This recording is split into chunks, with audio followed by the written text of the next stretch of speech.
Hey there, Realm Walkers! We've got a lot to talk about today, so let's jump right in. So first off, we're changing our launch date. We're launching 2 days earlier, which means we will be launching on Tuesday, February 20th, 2024. Not only do you get to play sooner, but the team also gets a bit more runway as we approach the weekend, which we expect the servers will be the busiest during that time. On February 2nd, we hosted a server stress test, where we saw just under 50,000 people jump into the game over a 9-hour period. Overall, we consider this test a success, as the server stayed up for the full time, and our team was able to get enough data to confirm consistencies with the automated testing that we've done previously. Now, something that we didn't anticipate was how late the emails would be sent from Steam. We were aware that there was going to be some delay, but what we didn't anticipate is that they would be delayed by up to 8 hours, and for some people even several days. Huge apologies to those who got those late emails and were either disappointed or confused. To those of you who were able to join us and provided your feedback, thank you. The insights from the test were incredibly valuable to our team. For those of you wondering how the stress test version of the game will be different to the launch build, here are some things to anticipate. Keybinds, especially for those of you that are on non-WASD type layouts, as well as for those of you who just have different personal preferences. Now please note that key rebinds will only be available for keyboard and mouse players at launch, where and how you start will also be pretty different in the launch build, as the stress test skipped all the tutorials and onboarding. You also started out with more advanced loadouts with additional weapons, building tile sets, and benches already unlocked. So in the launch version of the game, you will start out with significantly less gear, so you will have to play the game in order to advance and unlock these, and hopefully this will help ease you into the game a little bit better. One piece of feedback our team is working really hard to address is the feedback regarding the UI and UX. Some of the things that we're looking into is being able to drag and drop items directly into your hotbar, as well as changing how the status effects are shown, hiding the HUD when you don't really need it to be there and it's not active, as well as just doing general overall presentation passes. As of the time that I'm recording right now, this is very much new work that the team is working on, so don't have anything to show you just yet, but please keep an eye on our socials and we'll provide updates as they become available. Another thing our team is doing some adjustments on is hail duration. So while it will still be there and it will be something that you need to prepare for, it should be a little bit less deadly than it was during the stress test. Our team is also looking into the various different bugs and crashes that were reported during the stress test. So things like why supported graphics cards might have seen a DX12 error, as well as why our boars are still aggressive.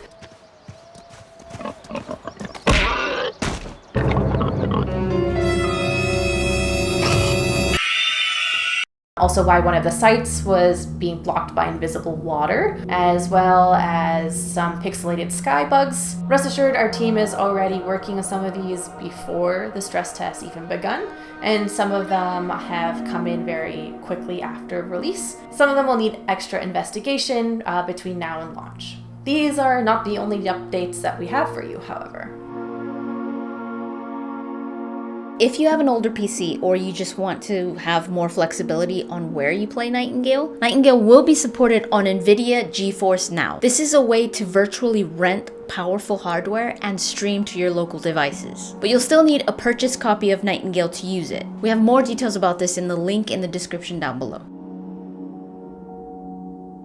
Something that was announced in the IGN previews were vaults. These are unique spaces in Nightingale that house various combat and puzzle challenges in order to gain rare resources. There are a few ways to access vaults. The first is to come across a Fey portal in a realm that will take you to a regular vault, and your party can come along with you. There are also Apex vaults that can be accessed through the late game hub called the Watch. These ones have a small window in which another party can be matched into your instance as long as the player limit is met. These will always end in a big Apex creature boss fight. We worked on a solution so that players can use realm cards that can also be used to access Apex vaults and use their own portals so they don't have to go through a matchmaking system. While you'll be able to set the difficulty level for this, these Apex vaults were made for about 4 to 6 players. So if you are going to take it on solo,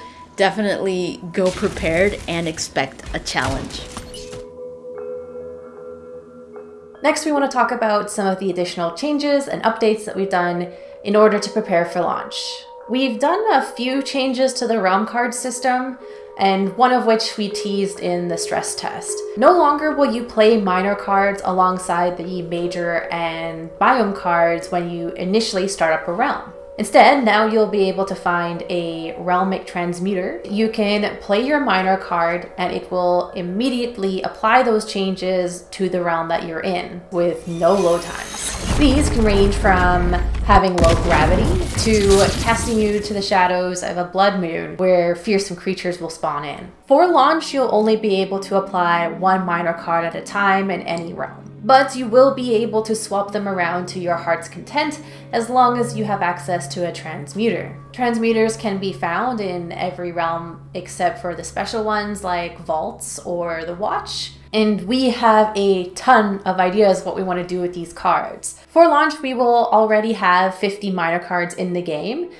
but we would love to hear from you what you think would make a great minor card. Another change that we've done to the realm card system is that you can now return to a realm if you use the same combination of cards. Previously, if a connection to a realm was lost or if you closed a portal, you could replay the same combination of cards and get a similar realm, but it wouldn't include the things that you might have left in chests or any buildings you may have done or the various puzzles that you've completed. We heard this was confusing to players as they often expected to go back to the exact realm that kept their progress from before. Now you will have the option for both. By default, it will take you back to the original instance that you had left, but you will also have the option to create a completely fresh one if you so desire. If you're playing in a party and for some reason you either close a realm or you lose connection to one and you want to go back to a previous one, make sure it's the same person spinning up the portal, as the saves are saved based off of whoever initiated that realm. Let's go through an example of what this might look like in play. Me and my friend Bobert are playing Nightingale. I then put in a Forest Hunt realm card into a portal, we jump through,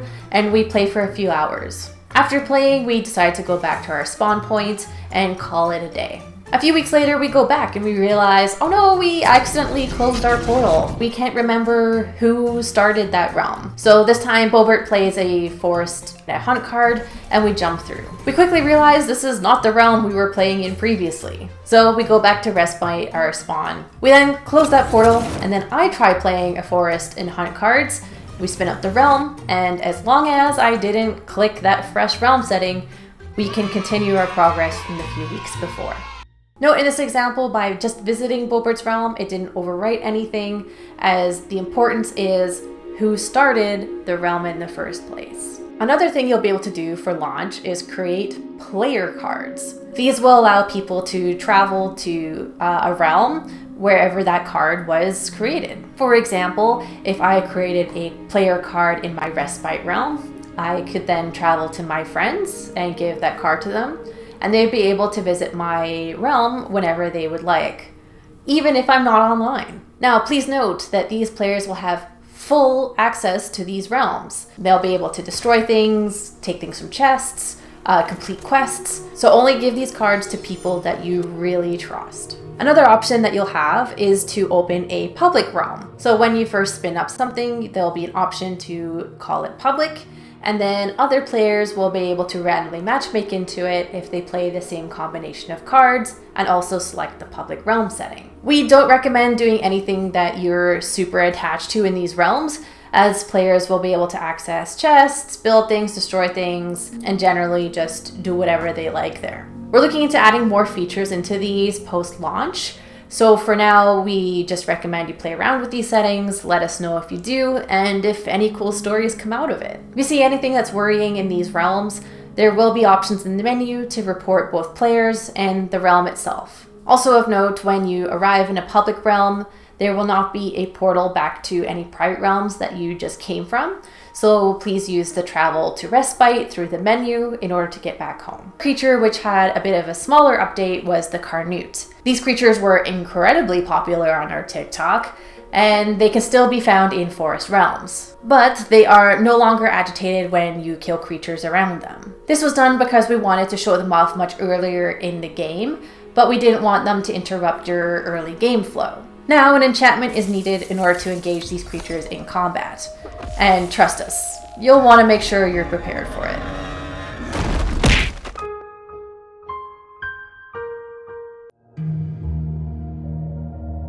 With launch week right around the corner, you must be wondering what our plan is. We'll have more details in the upcoming weeks when it comes to where to submit feedback, bug reports so that it reaches our team, if anyone needs any customer support, so definitely keep an eye out for that. We'll provide as many updates as we can, whether it's through Discord notices or through patch notes, both on Steam and our website. We may not be able to address all DMs and messages immediately, but do know that we will be listening. And while this may be the last planned dev update before launch, we definitely do want to continue this format after launch as well. Now let me answer a few common questions that we get across our channels. How much will Nightingale be? It'll be $30 US at launch with automatic Steam regional adjustments applied. Is Nightingale played in first or third person? You will be able to play it both ways at launch. The default has always been first person, but we do have the option to switch to third person either by pressing F5 or going into the settings and switching it on there. Can Nightingale be played solo or is it only multiplayer? The whole game can be played solo or with up to 6 players in a party or a realm. One thing to note though is that the realms do not scale in difficulty depending on how many people are in the realm. So you may have to adjust the difficulty levels per realm depending on how you or your group find the challenge level within that realm. Can I play offline or can I use private servers? We talked about this in a previous video that we'll link in the description down below, but the TLDR version that hasn't changed is that in early access launch, Nightingale will be an online only game, even if you're playing solo. We provide official dedicated servers powering up the realms so that you and your friends can play asynchronously if you set your respite realm to the same place, so basically your spawn point. You'll also be able to visit friends' realms if they provide you with a realm card of their home realm. That was hard to say. How does progression work? Is it server-based or character-based? Progression in Nightingale is character-based. You'll progress in Nightingale by completing critical and main quest objectives, as well as upgrading and crafting new equipment for your character. If you share a realm with other players and those players have progressed further than you, those main quests will still be available to you. Environmental puzzles and points of interest are realm-based. If you want to do different environmental puzzles or see different POIs, you could just spin up another realm and travel there. Will there be key rebinds? Yes, while they weren't available in the stress test, they will be available in the launch build. These rebinds will only accept 1 key input per option, and we won't be supporting key combinations at the moment. So if you want to run forward the Y key, go for it. But if you want to pull up your crafting menu by pressing Shift B, that's a no-go for launch. So this is a really exciting time for our studio.